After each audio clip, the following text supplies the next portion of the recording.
拍卖会，楚雄也参加过几次，所以程序早就熟悉了。他站在3楼的包厢中，静静地看着。厅中的拍卖自开始以后，在于秉章的主持下，气氛是节节的高升，宝物也是越来越好，价格也是越来越高。当然了，偶尔于秉章会拍卖一点小东西，使得那些凡体低阶修为的家伙也能参与其中。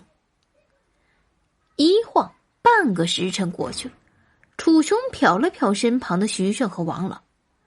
厅中的拍卖进行的火热，不单中高阶的宝物早就卖出去了许多，甚至还有那么一件顶阶的法器。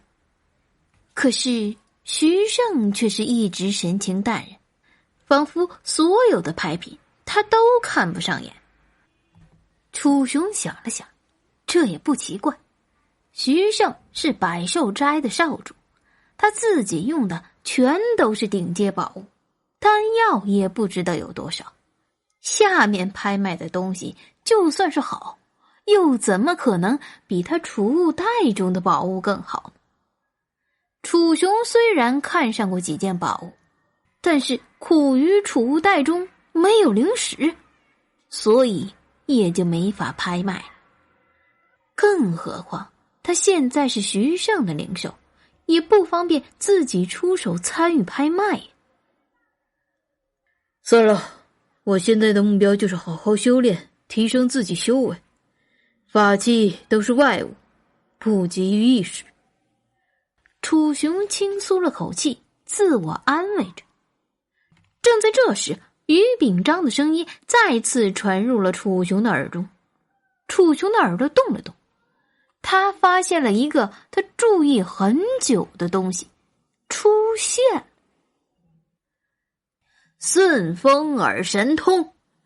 于老晃了晃手中的一个竹简，朗声地喊道：一旦习得这门神通，便可以听到100米之外的声音，在一些特殊的场合可以发挥奇效。楚雄早就想增加自己的听力和嗅觉了，可是苦于没有好的神通啊。因为一般的修士谁会练这么一门没有任何杀伤力辅助的神通呢？真就是有时间也会练一些具有杀伤力的神通好吗？因此他寻觅了很久，并没有找到何用。楚雄还在兴奋琢磨着怎么竞拍这门神通，厅中却响起了一些奇怪的声音。切，这算什么神通？鸡肋！于老刚说完，台下立刻有了一阵轻微的嘘声。对于这门神通，台下之人是充满了鄙视。这并不奇怪，修道之人本就耳聪目明，离着几十米远的声音他们也能听得到，而多了这个神通，无非就是让听力变得更好。表面上看起来有用，实则细细一想，却是屁用都没有。为什么这么说呢？因为修道之人要想偷听的人，肯定也有修为在身，对方只要不傻，又怎么可能不施展屏障，随意交谈重要的事？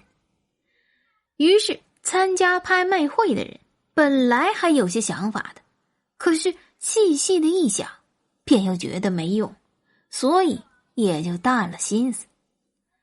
于老见此，神色就尴尬了。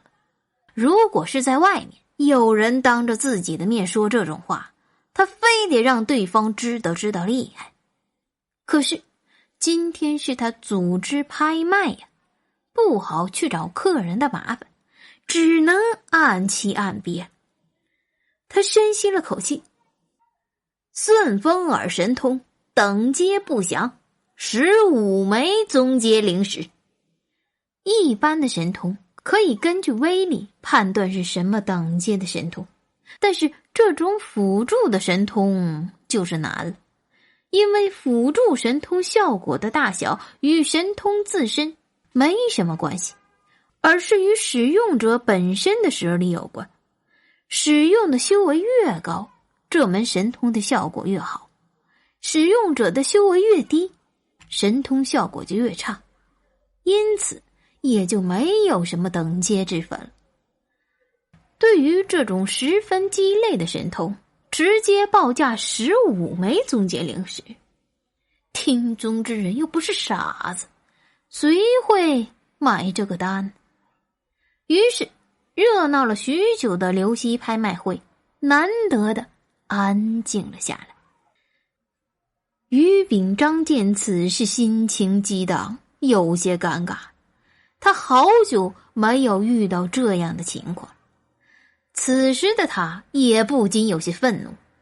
到底是哪个不长眼的把这么一个鸡肋的东西送来拍卖？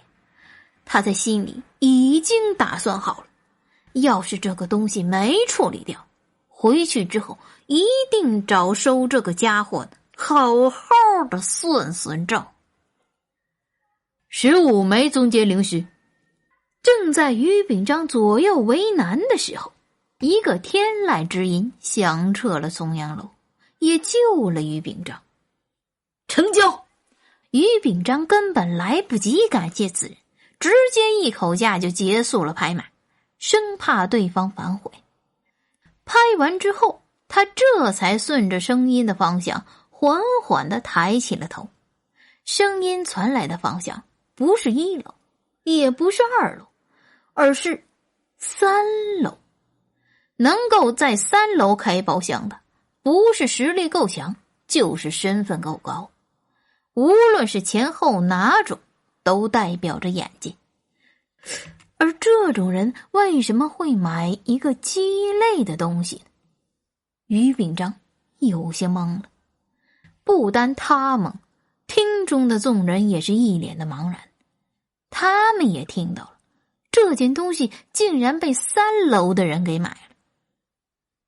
切，真是人傻钱多，不知道花哪儿好了。